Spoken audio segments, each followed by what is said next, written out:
Hello everyone, welcome to my drawing table. Today we're going to be learning how to make aesthetic watercolor Zentangles. Now there are a few things that you'll need to get started.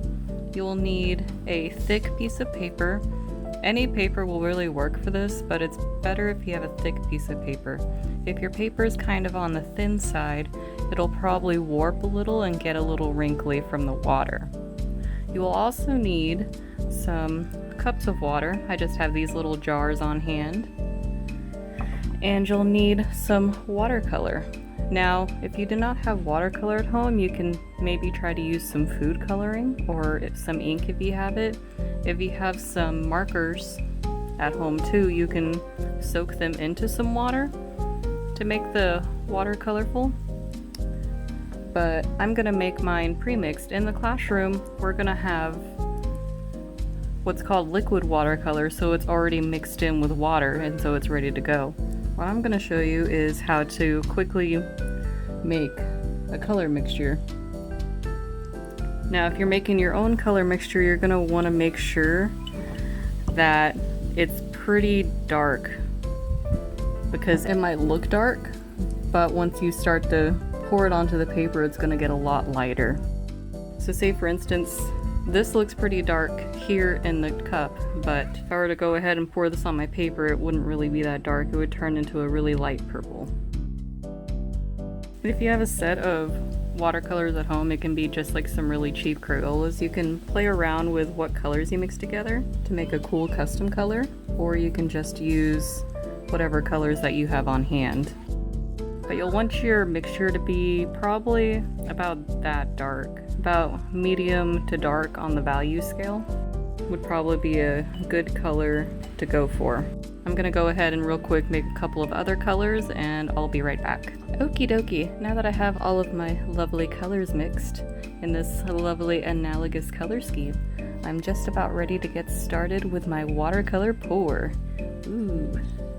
Now, before I do that, I'm going to take y'all through a couple of methods that y'all can use in your aesthetic watercolor pour. The one that we'll be using in the classroom is we will be using straws. Now, if you know what turgor pressure is from lovely science class, you can use the straw to pick up the water and drop it on the paper. And that is one nice and clean method. Also, you could, if you want, pull the watercolor through the straw by using the straw as its intended form, but since we are in the plague times, we are not going to be doing that in the classroom. However, if you would like to do that at home, that is perfectly okay. You could also go for what is probably my favorite method, which is just pouring the watercolor just straight up on the paper. Now, this can lead to a pretty big mess, so be careful and have paper towels on hand. But before I do that, I want to tell y'all about a magical little thing I found when I went to the craft store. Now, this stuff is liquid magic. It is called iridescent mixing medium. And apologies, our air conditioning just came on. I know, not very aesthetic, but the AC feels nice, so it's a good experience nonetheless. Anyway, this is iridescent mixing medium. This can be put into watercolor or any really water-soluble solution, and it makes it super sparkly, which is a lot of fun to play with. I bet y'all have seen those Instagram videos where they have like glitter in the sunlight and all that. This is where you can get some of that liquid sunlight into the watercolor if you so choose. I'm just gonna put a tiny drop. That's really all you need. Now, if you can't get your hands on this stuff, you can also, if you have a younger sibling, or hey, maybe you have some, you can just use glitter pens in one of the later steps, but I'm just gonna mix this in real quick. Ooh, pretty. So to use the straw method, you will just place the straw into the color and then place your finger over the top of the straw and lift. And then choose a spot. And there you go. You can kind of just do this all around the paper to your heart's content. And now, since I have no patience sometimes, I'm just gonna go for the pour method. because I like a little bit of chaos in my aesthetic, because why not? And now once you get an arrangement about like this, you can also have the option of, hey, maybe I have just like a cup of water here. I'm just gonna pour just, you know, a little bit of just straight up water on here too. That can help some of the colors mix together and add some fun moments. Ooh, look at that swirl that just happened. That was cool. And now you have a couple of options for spreading the paint around. You can use the straw to kind of blow air and push the paint around that way. Or if you're at home and maybe you have a hairdryer on hand, you can use that. But probably the easiest method is to gently pick up your paper. This is where paper towels would be very handy. Just kind of move it around. Ooh, that's making some unexpected gray colors. That's fun.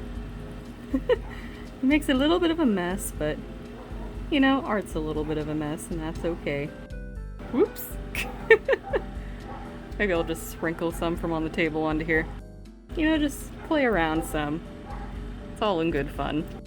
And now once you get it to a place you're just about happy with, you can go ahead and let it dry, or if you have like a hair dryer or something, you can quick dry it that way. But I will see you in a minute when it's dry. Okay, so what you may notice is that my watercolors aren't completely dry yet. I think I'm going to actually go ahead and bump up and add another layer of watercolors, since these, as I was warning earlier, kind of turned out a bit pale and transparent. I want a little bit more color so that my later Zentangle will be like super awesome and super bright. So I went ahead and darkened my mixtures, and now I'm gonna go in for round 2.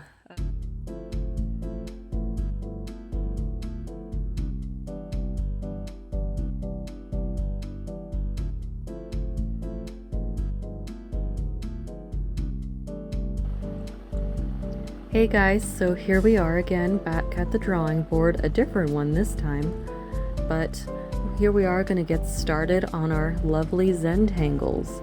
Now, what you'll need for this is really any drawing tool you have on hand.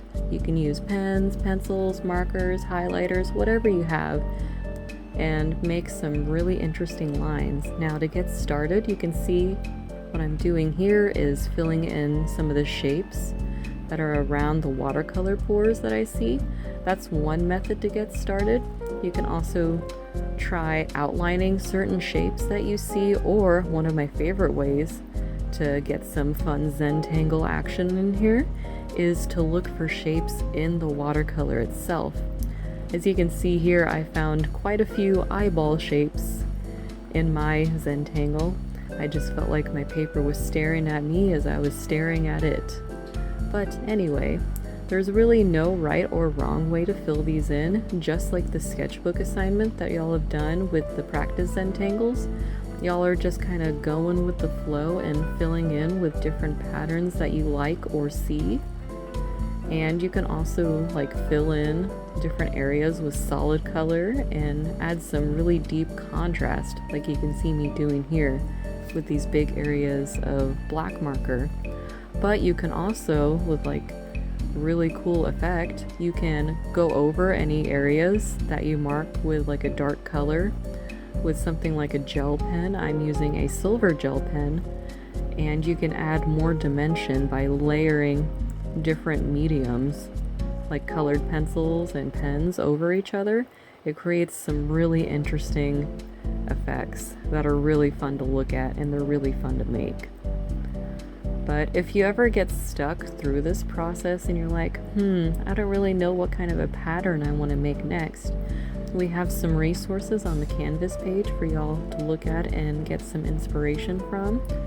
There's even some Zentangle patterns that y'all can look at too if y'all get stuck and you're like, I don't really know what pattern I want to use next, but I want to use something a little different than what's coming out of my brain right now. But anyways, you'll kind of keep going until you fill up a lot of the page that you see. It's really fun. Once you get going, you just kind of can't stop. You just get into the full Zen mode and you just draw and draw and draw. Now, another thing I forgot to mention is that one way to really guide your experience and fully get into the aesthetic of this Zentangle is to choose like some music to listen to while you're drawing. I was really glad with the musical choice that I chose when making this because it led to a really calming and soothing experience making it and looking at it now. And I could almost see the music that I chose in all of the lines that I made, and that's kind of a really cool thing to think about.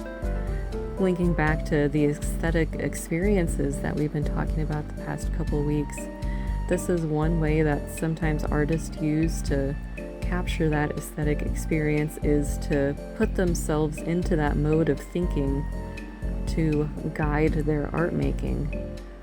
But anyways, I will stop my voiceover babbling and let y'all get to creating your own wonderful watercolor Zentangles.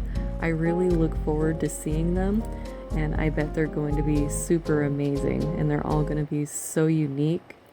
Oh, I'm so excited, but I will see y'all in the real world. Bye-bye!